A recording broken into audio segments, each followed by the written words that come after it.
بسم اللہ الرحمن الرحیم۔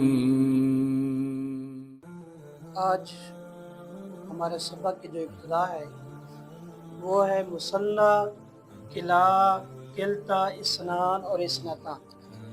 کلا، کلتا، اثنان اور اثنتان۔ مثنیٰ کہتے ہیں تثنیہ کو۔ مثنیٰ کسے کہتے ہیں؟ تثنیہ کو۔ یہ اسم متمکن کی ساتویں قسم ہے تثنیہ۔ اسم متمکن کی وجوہ اعراب کے اعتبار سے کون سی قسم ہے؟ ساتویں۔ کلا اور کلتا یہ آٹھویں قسم ہے۔ اثنانی اور اثنتانی یہ نویں قسم۔ اثنانی اور اثنتانی یہ کتنی قسم ہے؟ نویں قسم۔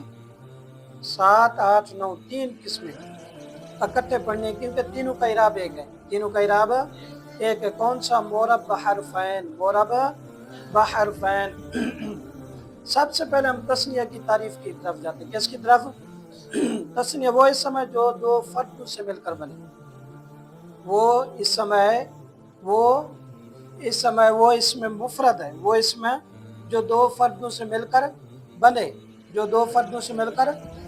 لیکن شرط یہ ہے کہ اس کے آخر میں الف یا ما قبل مفتوح اور نون مکسور ہو۔ الف یا ما قبل مفتوح اور نون مکسور ہو۔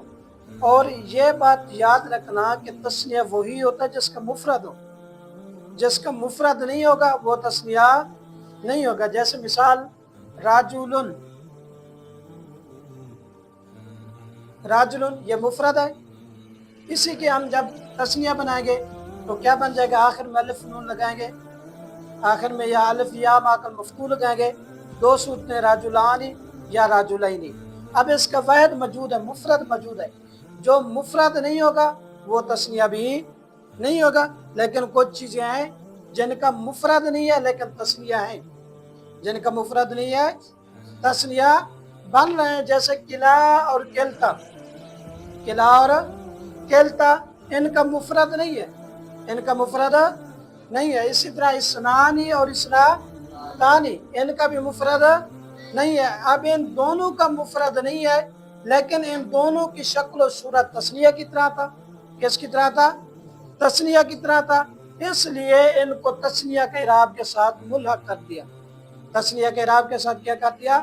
ملحق کر دیا۔ تثنیہ کے اعراب میں ان کو شامل کر دیا۔ ان کو تثنیہ کے اعراب میں شامل کر دیا۔ اب کہتے ہیں کلا، اس کی اصل کیا ہے؟ کلا کہاں سے نکلا ہے؟ کہتے ہیں کلا جو ہے نا یہ اصل میں تھا کیلا ون۔ اصل میں کیا تھا؟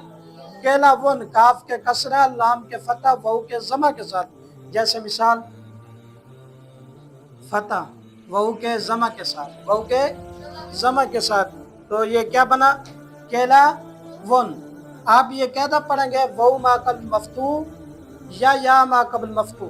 واو ما قبل مفتوح یا ما قبل مفتوح اگر نصب ہو، فتح ہو تو اسے کیسے تبدیل کرتے ہیں؟ الف سے تبدیل۔ کیسے تبدیل کرتے ہیں؟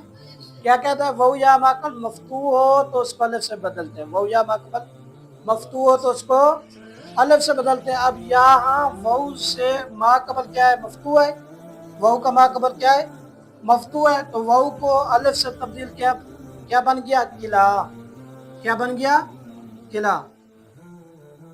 کیلا ون سے کیا بنا؟ کلا۔ اسی طرح کلتا اصل میں کیا تھا؟ کلوا۔ واو کو خلاف قیاس کیسے سے تبدیل کیا؟ تا سے۔ کس سے تبدیل کیا؟ تا سے۔ تو کیا بن گیا؟ کلتا۔ اسی طرح آگے کیا ہے؟ اثنتانی۔ آگے کیا ہے؟ اثنتانی۔ یہ اصل میں کیا تھا؟ اثنا یعنی۔ اصل میں کیا تھا؟ اثنا یعنی۔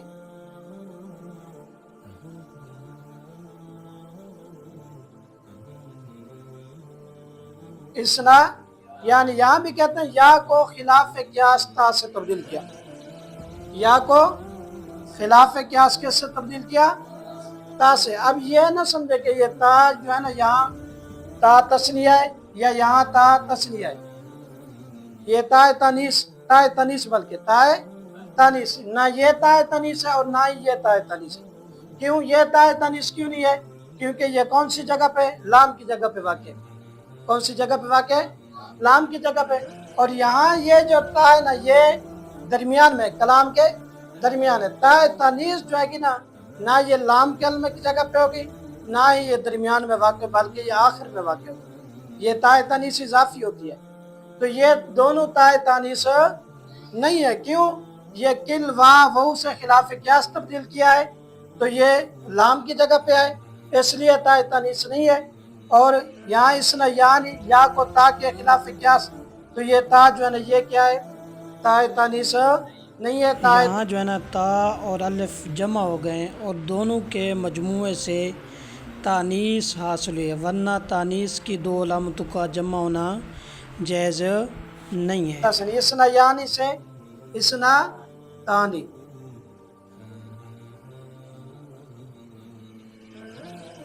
اسنا تانی کہتے ہیں کلا اور کلتا، کلا اور کلتا جب یہ تسنیہ میں ہوں گے، جب یہ تسنیہ میں اس وقت اعراب تسنیہ کا لگے گا جب یہ دونوں ضمیر کی طرف مضاف ہوں گے۔ کس کی طرف؟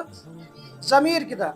اگر یہ ضمیر کی طرف مضاف نہیں ہے، کلا اور کلتا ضمیر کی طرف مضاف نہیں ہے، کسی اور اسم کی طرف مضاف ہے، تو پھر اس کے اوپر وہ تسنیہ والا اعراب نہیں لگے گا۔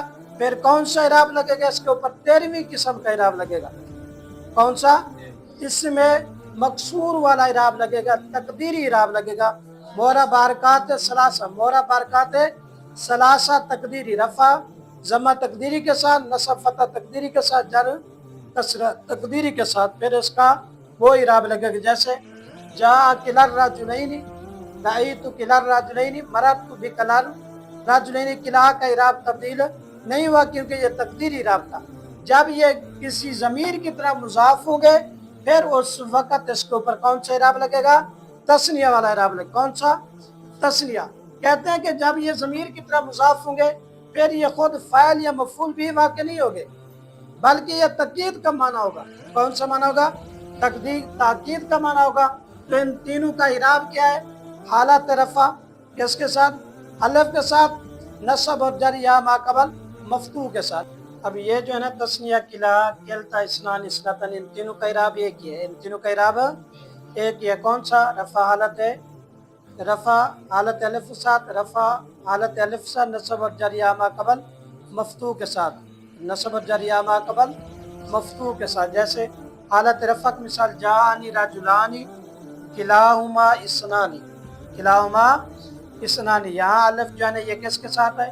رفع کے ساتھ۔ یہ کس کے ساتھ ہے؟ رفع کے ساتھ۔ کلا یہ تسنیہ کیوں ہے یہاں؟ اعراب اس کا تسنیہ والا کیوں؟ یہ کیونکہ یہ ضمیر کی طرف مضاف ہے۔ کس کی طرف؟ ضمیر کی طرف، اس لیے جاءنی رجلانی کلاہما اسنانی، یہ حالت رفع ہے۔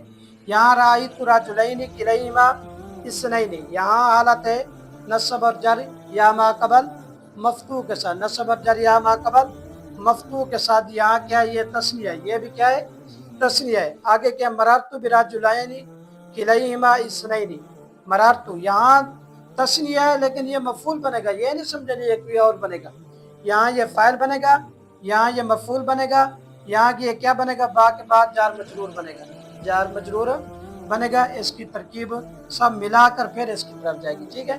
تو یہ کیا ہے؟ یہ حالت رفع میں، یہ حالت نصب اور جر یا ما قبل مفتوح، یہ بھی حالت نصب اور جر یا ما قبل مفتوح کے ساتھ ہے۔